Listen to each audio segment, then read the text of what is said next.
तो मुझे मेरे वहाँ एक दोस्त हैं मुकर्रम सैफी साहब, उन्होंने मुझे शहाब भाई का नंबर दिया, वो नौजवान जो पैदल आ रहा है मक्का मुकर्रमा के लिए जा रहा है, केरला से मक्का मुकर्रमा। तो मैंने उनको फ़ोन किया, तो वो रास्ते में थे, तो उनके एक दोस्त ने फ़ोन उठाया, तो उन्होंने कहा नमाज का वक्त है, किसी होटल में रुके हुए हैं। तो मैंने उन्हें दावत दी कि पंजाब से गुजरें, आपका हर कदम के ऊपर इंशाअल्लाह ताला इस्तकबाल होगा इस ज़मीन के ऊपर। तो शायद आने वाले दिनों में वो हम लोगों के दरमियान से गुजरेंगे। लेकिन मैं यूट्यूब पे देखा कि कई मौलवियों ने 2-3 बातें की, जी पैदल नहीं जाना चाहिए, ये नहीं करना चाहिए। जो घर से मस्जिद तक नहीं जा सकते वो ये बता रहे हैं कि ये नौजवान बैतुल्लाह तक जाएगा कि नहीं जाएगा। मजे की बात तो ये है, जो अपने घर से मस्जिद तक पैदल नहीं जा सकते, जिन्होंने कुछ खुद फन ना किया हो, कोई खुद खिदमत ना अंजाम दी हो। हमने तो जिस दिन पहले दिन सुना कि एक नौजवान केरला से मक्का मुकर्रमा पैदल जाएगा, तो उसी दिन से रोजाना दुआओं का एहतमाम है, क्योंकि वो सिर्फ बैतुल्लाह की तरफ नहीं जा रहा, उसके हर एक कदम पर मुसलमानों के जज्बात उसके साथ हैं, लोगों की दुआएं उसके साथ हैं, लाखों करोड़ों माओं का सहारा उसके साथ है, अल्लाह की रहमतें उस पर बरस रही हैं। और खुद मोहम्मदुर रसूलुल्लाह ने फरमाया कि अगर मक्का मुकर्रमा से कोई पैदल हज करता है, एक कदम के ऊपर 700 हरम की नेकियां उस बंदे को अता की जाएंगी। तुमसे तो फतवा पूछा ही नहीं है, जो फतवा देने के लिए तैयार बैठे हो। कितने आइम्मा हैं, उठाओ इमाम अहमद बिन हम्बल रहमतुल्लाह अलैह को, इमाम इब्न तैमिया को, इमाम अबू हनीफा को, सैयदना हसन रज़ियल्लाहु ताला अन्हु को। कितने बड़े बड़े लोग हैं जिन्होंने सारी जिंदगी बैतुल्लाह का हज पैदल किया। कितनी जमातें हैं रोज पैदल सफर कर रही हैं पूरी दुनिया के अंदर। दरअसल बात ये नहीं है, कई ये कहते हैं कि नीयत पता नहीं क्या है, नीयतों पर अल्लाह का दारो मदार है। रसूलुल्लाह ने फरमाया जिसकी नीयत अच्छी होगी उसका अमल कबूल होगा, और जिन लोगों के अमल कबूल होते हैं अल्लाह उनकी मदद फरमाते हैं। वो बंदा कल तक जिसको कोई जानता नहीं था, आज उसके इंतजार में लाखों लोग सड़कों के ऊपर खड़े हुए हैं। सिर्फ मुसलमान ही नहीं, इस मुल्क के तमाम लोग, क्योंकि लोग ये समझते हैं इस बात को अच्छी तरह कि जो बंदा इतनी दूर सफ़र पे अपने रब के घर की तरफ पैदल जा रहा है, इसके अंदर अल्लाह तबारक व तआला ने ईमान की दौलत रखी है। ये इतने आशिकाने रसूल इसलिए निकले क्योंकि अल्लामा ने कहा ना कि मोहम्मद से वफा तूने, की मोहम्मद से वफा तूने तो हम तेरे हैं, ये जहां चीज है क्या, लौह कलम तेरे। जब बंदा अल्लाह की तरफ चलता है तो कायनात की हर शय उसकी मदद के लिए तैयार हो जाती है।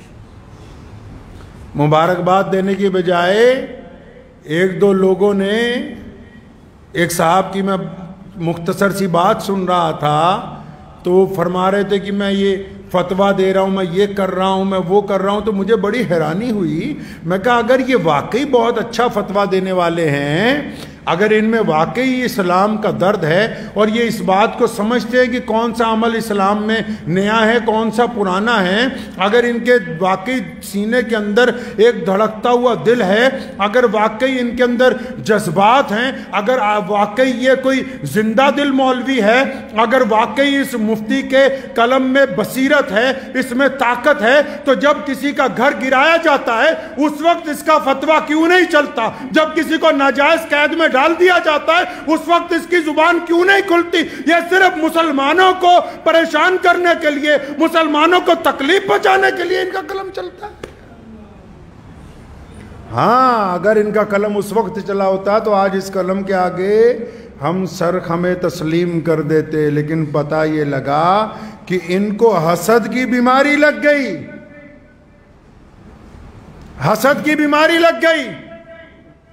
हसद का कोई इलाज नहीं है दुनिया में। जो खुद कुछ नहीं कर सकते, याद रखिएगा जिंदगी में आप सब लोग, हर नौजवान इस बात को याद रखे, हर बेटी, हर बड़ा, हर छोटा, इस बात को याद रखें, क्योंकि कई लोग हर जगह कुछ ना कुछ लोग होते हैं जो किसी ना किसी को परेशान करते हैं, चाहे तालीम में, चाहे घर में, चाहे कारोबार में। कोई ना कोई लोगों का आदत होती सारा दिन फोन करके, अच्छा फलां बंदा तेरे बारे में ये बात कह रहा था, फलां बंदा तेरे बारे में ये बात कह रहा था। याद रखो, दिल की तख्ती पर लिख के ले जाओ, जो खुद कुछ नहीं कर सकते वो सिर्फ तनकीद करते हैं, और जो तनकीद करते हैं वो इस बात को मानते हैं कि आप उनसे आगे बढ़ गए, ये इस बात को तस्लीम करते हैं। इसलिए शहाब भाई को कहना चाहता हूं कि अगर कोई एक दो लोग तनकीद भी कर रहे हैं तो उन्होंने मान लिया कि तुम उनसे अफजल हो। तनकीद करने वाले ने इस बात को तस्लीम कर लिया।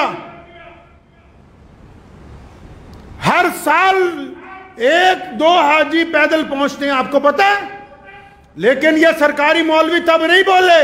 इस साल जब इंग्लैंड से पैदल हज करने वाला चलता हुआ 6,500 किलोमीटर के बाद मक्के पहुंचा, वहां के हुक्मरानों ने उसका इस्तकबाल किया, तब यहां का कोई मौलवी नहीं बोला। क्यों? क्योंकि वहां से चंदा लेने जाना है।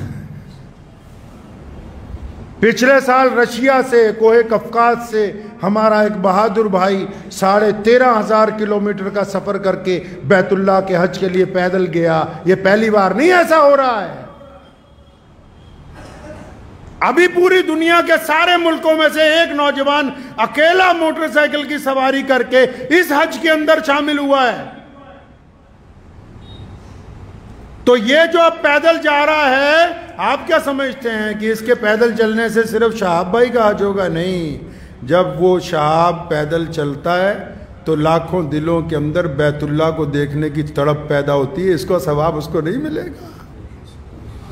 जब पैदल चलता है करोड़ों दुआएं साथ में चलती हैं। जब बैतुल्लाह की तरफ कदम बढ़ते हैं ना, ये ऐसे ही नहीं बढ़ते। तो किसी ने क्या खूब कहा, बस ये शेर उनकी नजर करने चाहता हूं कि कुव्वत इश्क से हर पस्त को बाला कर दे। ये बंदा ऐसे नहीं चलता, कोई हो चाहे। ये मोहम्मद रसूलुल्लाह का इश्क है यार। ये हजूर नबी अलैहिस्सलातु वस्सलाम की रहमतें हैं जो जाहिर हो रही हैं। कहा ना किसी ने क्या खूब कि कुव्वत इश्क से हर पस्त को बाला कर दे, दहर में इश्क मोहम्मद से उजाला कर दे। वाखिर दावाना अनिल हम्दुलिल्लाहि रब्बिल आलमीन।